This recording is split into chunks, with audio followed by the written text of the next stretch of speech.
purple like Prince. Red and blue purple like Prince. Red and blue purple like Prince. Charges of federal, orders incredible, markers indelible, sparkers immeasurable. Sparking the medical, carcass on pedestal, sharks for that revenue, hawks for what's edible. Heart full of vegetables, art at the festivals, heart no cholesterol, sharp on those episodes.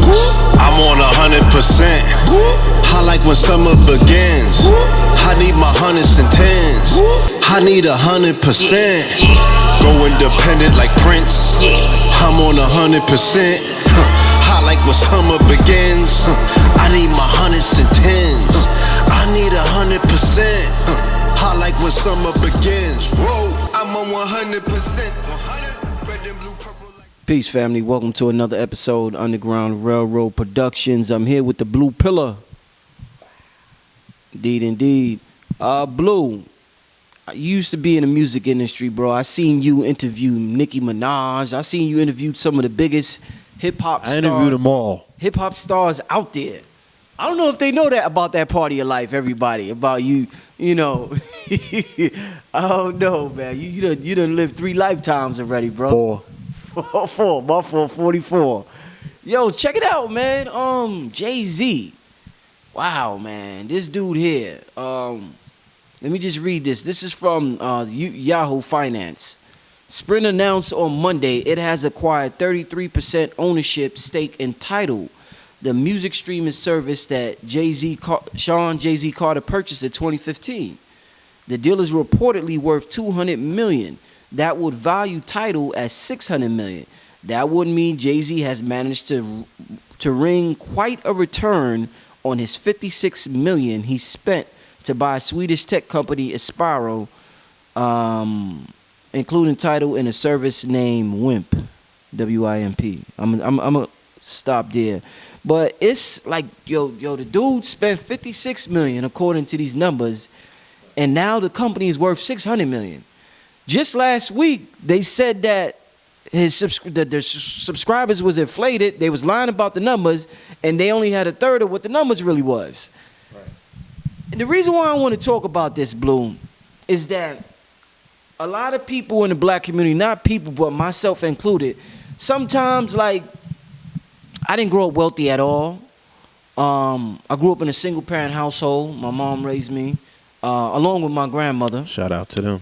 Yes, indeed. And when I got a hold of some money in my pocket, it's like the thought process that goes through your mind is like, oh shit going too good.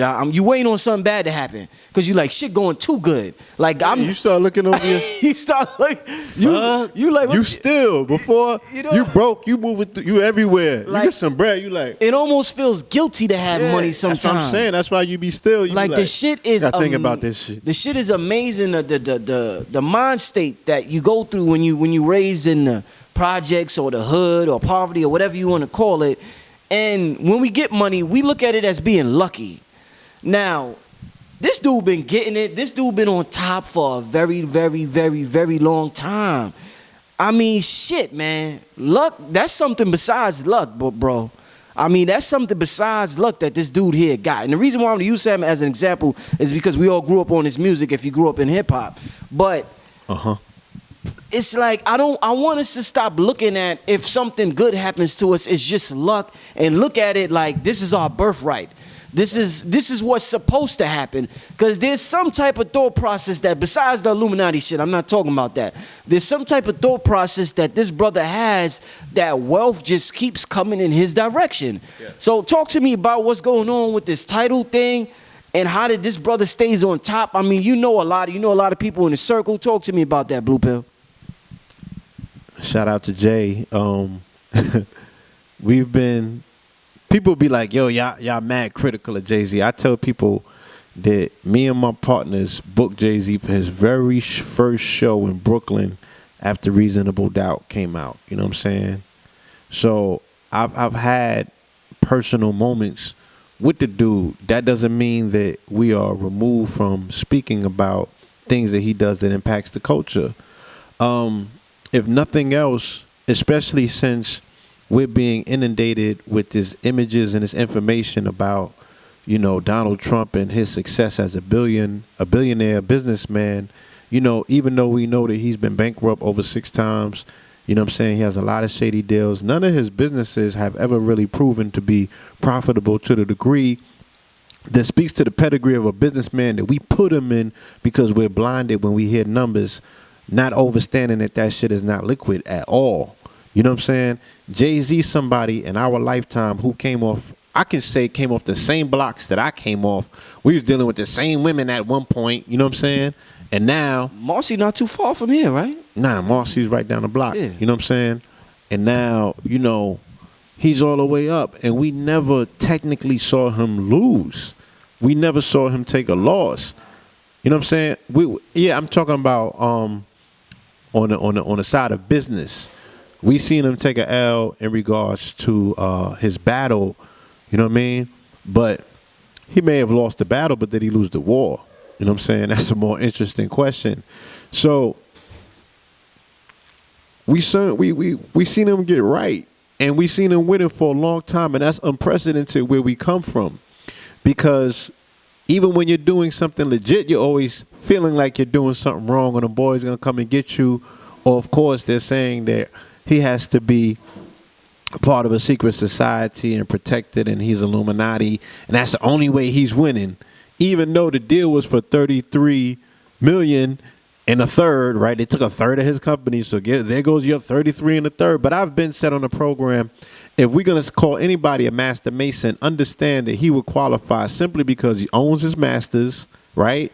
And he's one of the artists that are able to build a temple without the sound of any hammer or nails, meaning that he's crafting his world in his mind, okay? He writes his rhymes in his head, his vision, his reality.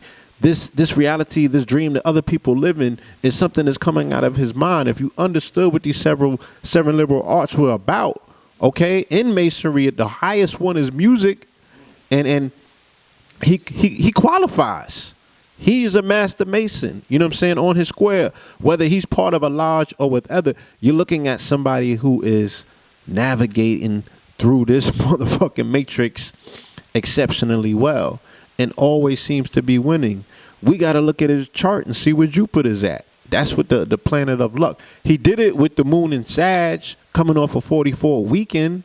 You feel me? So I'm looking at it and I'm like, yo, the dude is one hell of a businessman. I have no idea how the company got valuated to $600 million when just a few months ago they said the company was losing money. But I didn't read the Business Digest and I didn't look at the breakdown of the numbers or what have you.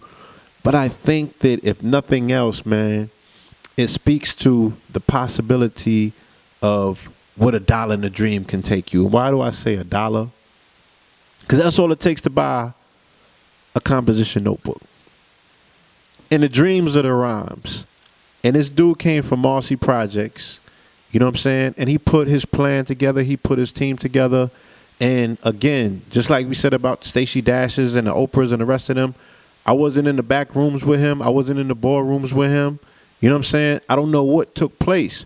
But as we're being fed the mythos, as we're being fed the story, and you don't have the intangibles to go along with it, so you're only led to believe what you can see, right? According to what you see, you're being told that this young man from Marcy Projects with an exceptional skill set, right, for lyricism, okay, an exceptional skill set, was able to take that and go to the heights of commerce and break through the ceiling of business. And we're living under this age of a billionaire president. So they're telling you that America's all about business right now. And right away, this is the example that's being set for you. So what are you reaching for? You know what I'm saying? On the heels of Obama leaving and you saying he ain't did nothing. If nothing else, shout out to my brother Supernova Slum. Like I said, if nothing else, I agree with my brother Supernova Slum. That brother did what? He left an image of you on how to be presidential. There was a President Carter before there was a President Obama. Okay? That's why I'm saying he's the hip-hop president. That precedent was already laid and set for him. You feel me? We even saw what a president would look like in regards to when we had our President Carter, by way of Sean Carter, Jay-Z, when he was the president of Def Jam. Pull your panties out the bunch, people. I'm not advocating or saying his lyrical content is something that I fucks with, even though that's the soundtrack to my younger years. Like, I can't get that shit out of my mind. It don't matter what he do or where I go. When them songs come on, that'll always be, you feel me, the soundtrack to my reality from that place. I can't take out my stomach and still be standing on, you know what I'm saying, the rest of my torso. Like, it's just part of who we are. I can't extricate that out of me. So, overstanding that, you know, like, take a brother like LeBron James. LeBron James said that listening to Jay-Z's music continuously, you know what I'm saying, and training, this is what galvanized him to become the great player that he was. There. In the finals, he was listening to Jay, he said. Yeah, I'm just talking about when he was in high school to come up, like his come up. His come up was built on the shoulders of the inspiration behind that music. How people were taking that music and applying it to their grind, applying it to their hustle. That is not only relegated on people that sell coke or cut up crack rocks. Like, whatever that you do, you feel me? You can use that as inspiration to go a little bit harder, to dive a little bit deeper, to reach a little bit higher. And that's what we're seeing. If it works for him and it works to other people that are plugged into his matrix, right? That are plugged into his energy vector, right? So he's the Christmas tree and shit, and the people that are plugged into him are the lights. Everyone that's plugged into that energy vector seems to shine in regards to using that information or that energy for inspiration. You know what I'm saying? Because it damn sure seems to work for him. And I don't know whether he's cutting goats. I don't know whether he's touching his toes. I don't know whether he's eating babies with Hillary and them. I don't know. Pizzagate. I don't know whether, let's not even say that on camera. You feel me? I don't know what. And I think that it takes a lot away from your ability, black man, Moorish man, Asiatic man, whatever. You know what I'm saying? Man, period. Like, it just takes a lot away from your potentiality to see something in your mind and go and get it. All right? To say, I will not lose and mean it. Okay? We ain't never seen him take an L in business. Okay? We seen him coin so many phrases and give you the cloth that you need. Black man, especially now, in the age of entrepreneurship. You're going to need those gems. All right? What else do you have? What else do you have? Okay? If this shit is about economics, then you should look at the ones that are winning. You should look at the ones that know how to move within a room full of vultures. And there's so many different layers to this and levels or what have you. You know what I mean? I'm not saying that this is the only level. This is the only plane that you play on. You feel me? But for the people that are in this particular lane, those are the heights.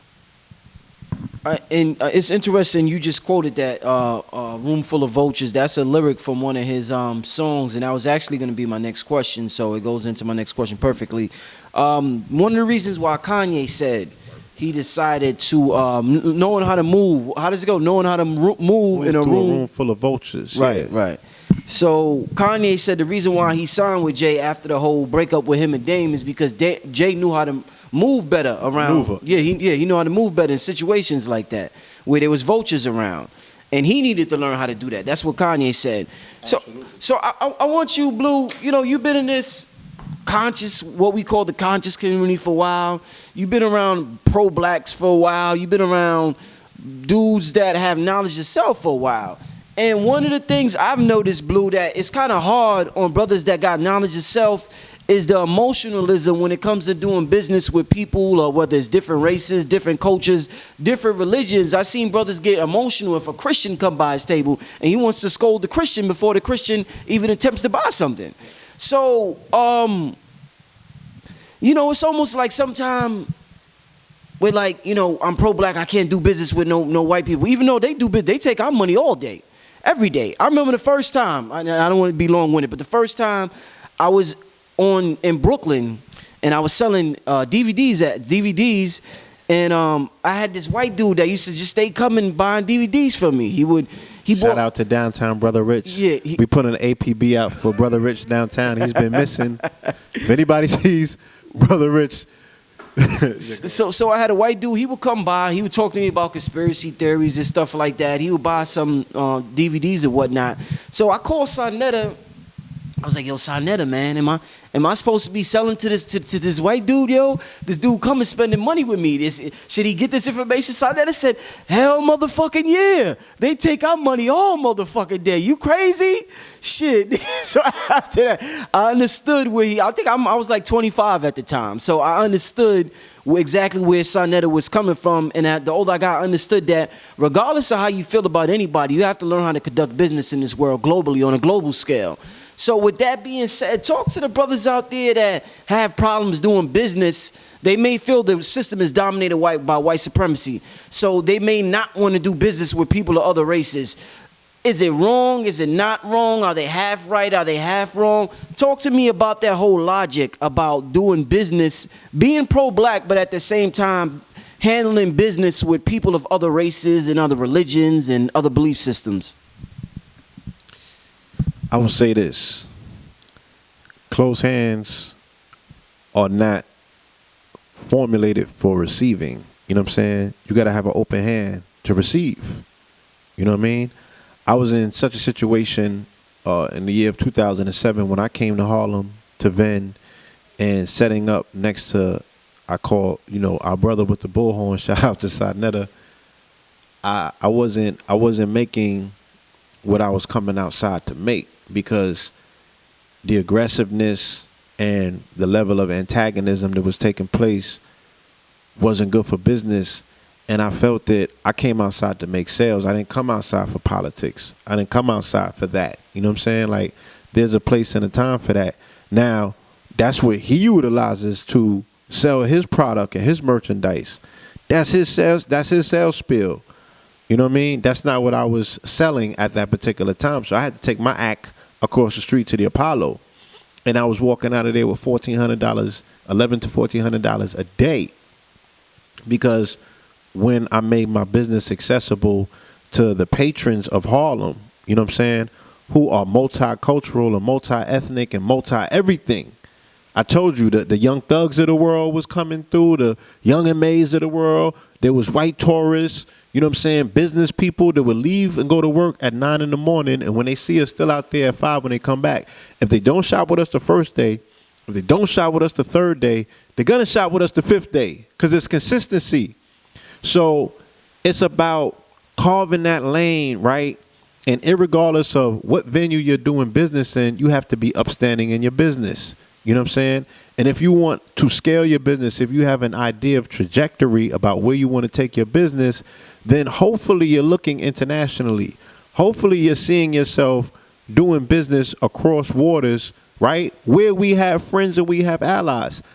We're not going to do the next 4-year conversation about, we're this small marginalized group in somebody's basement that don't have no friends or ain't looking for no allies. We're not going to do that. I'm not. You feel me? I'm not. I have a global audience just like you do, Brother Rich. Don't marginalize yourself from your audience. Okay? There are people around the world that want what you have to offer and want to compensate you for it.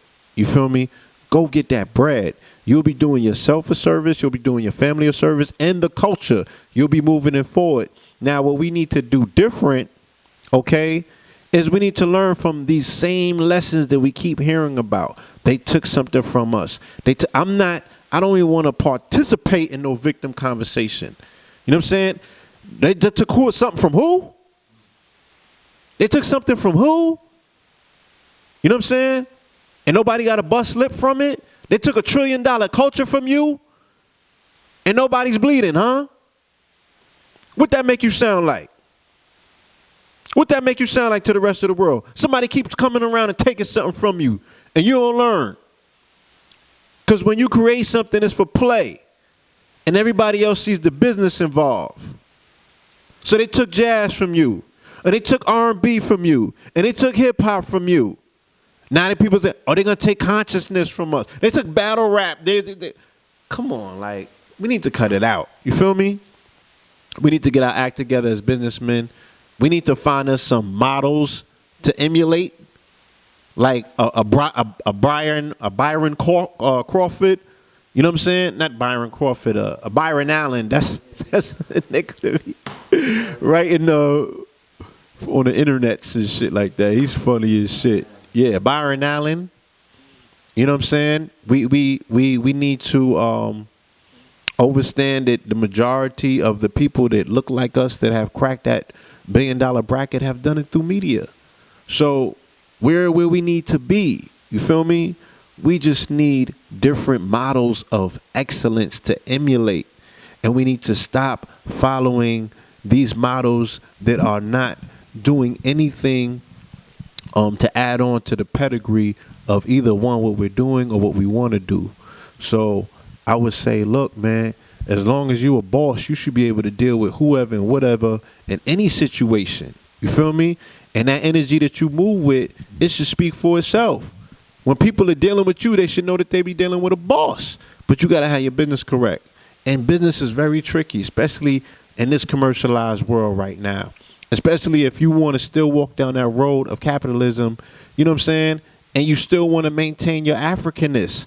That might not be the way to do it. Maybe you might want to look towards a different economical model. The most ancient, indigenous, autonomous aspect of how we did business was cooperative economics.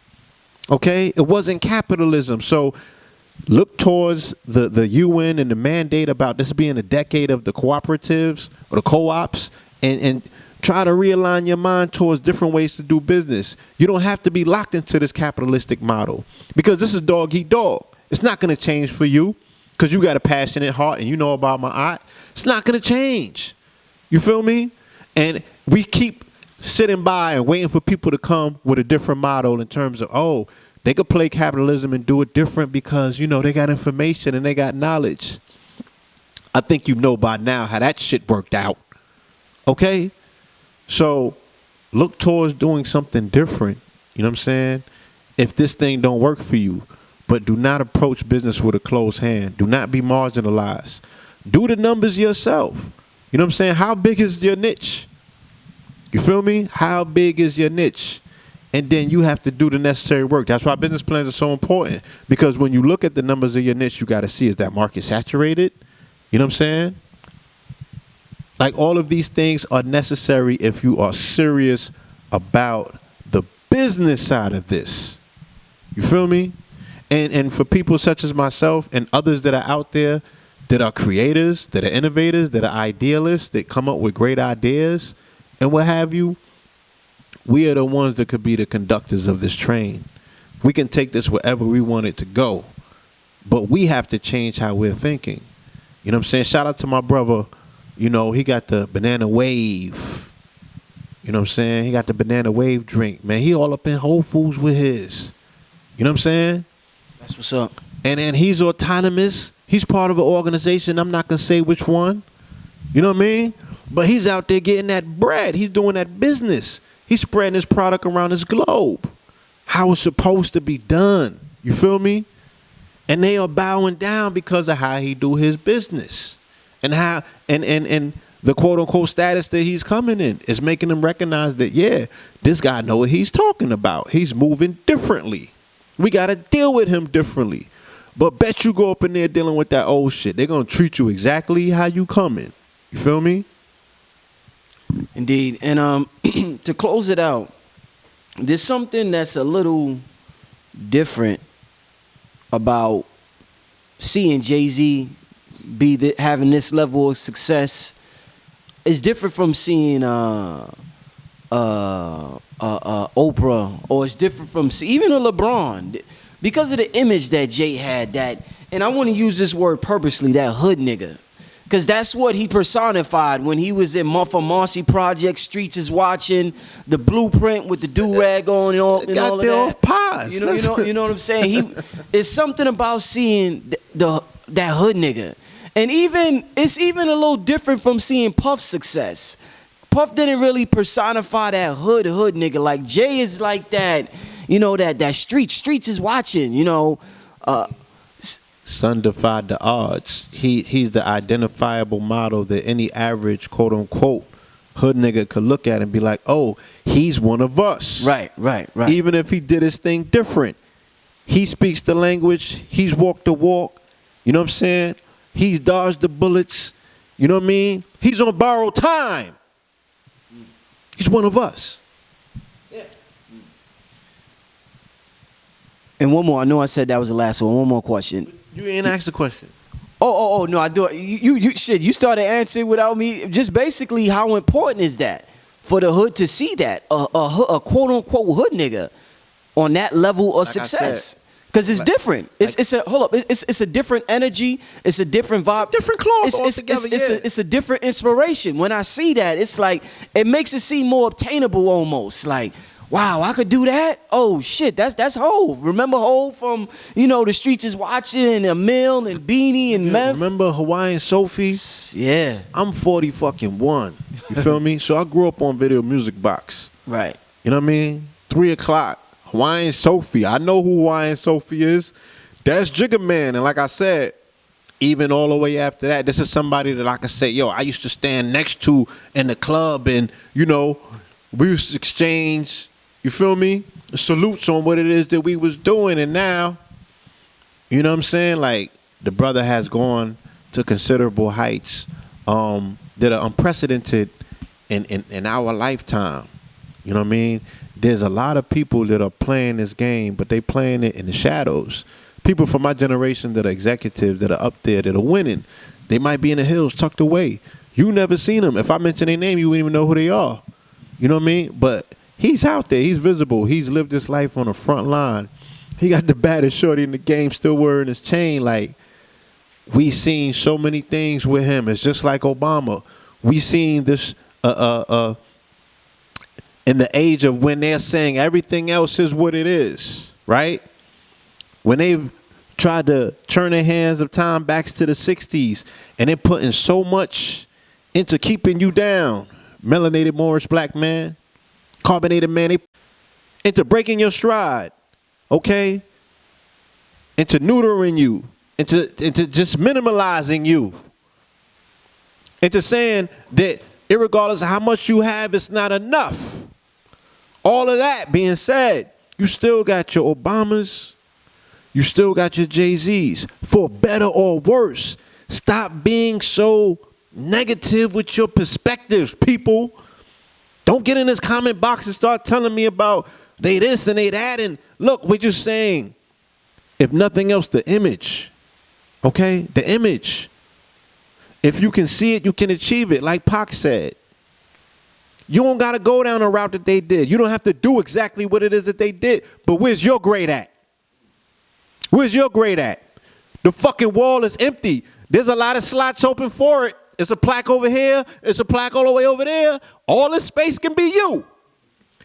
What plaque you gonna put up? That's all you gotta ask yourself. Okay. You understand? And they make it possible. In your reality, if your reality is one where we're talking about waves and particles, right? In this quantum realm, if you see it, you can do it too. Somebody jumps up and they fly, nigga, that can be you eventually. So he doesn't fly, he's going to heights. You never seen this in your lifetime. Don't tell me about Mansa Musa right now. Okay? Whew. We talking about Jigga Man. We talking about Diddy.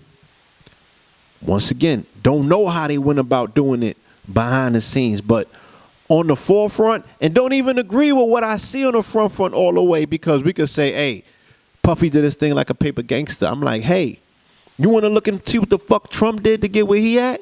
Huh? You think you can shake a stick at that? They said every fortune in America is built off of a motherfucking crime. That don't change. You better recognize where you at. Okay? You niggas is not in pre-dynastic Egypt. Get over it. And go in your bag and get your suitcase. All right? Because it's out there and it's available. And like I said, you're not going to probably do what they did, but there's something out there for you, and it might not be in the States. This might be your clarion call to say it's time to go abroad and do different things and make different deals. All right? and find a different way. We're counting on you. Family? Peace. Leave your contact info, brother. Blue Pillar. All right. MyPowerPieces.com. Ocean14corp.com. SoulGoBiz.com. ApparelNormal.com. Law44.com. You know, and there's more coming. Netflix is coming. All right. Peace, y'all. Peace.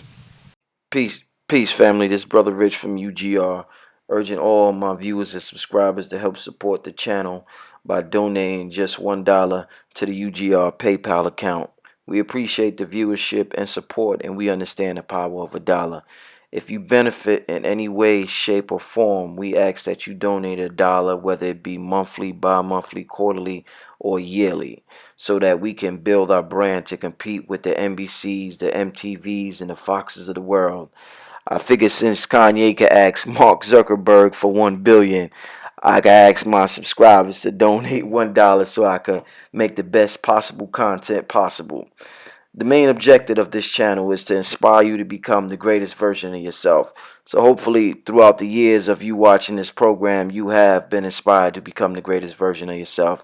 If you would like to donate, you could go to www.paypal.com and send a donation to richandmerit7@yahoo.com. Thank you and enjoy the rest of your program. Purple like Prince, Prince. Red and blue, purple like Prince, Prince. Red and blue, purple like Prince. Charges of federal orders, incredible markers, indelible sparkers, immeasurable. Sparking the medical carcass on pedestal, sharks for that revenue, hawks for what's edible. Heart full of vegetables, art at the festivals, heart no cholesterol, sharp on those episodes. I'm on 100%. I like when summer begins. I need my hundreds and tens. I need 100%. Go independent like Prince. I'm on 100%. I like when summer begins. I need my hundreds and tens. I need 100%. I like when summer begins. Whoa, I'm on 100%. 100. Red and blue, purple.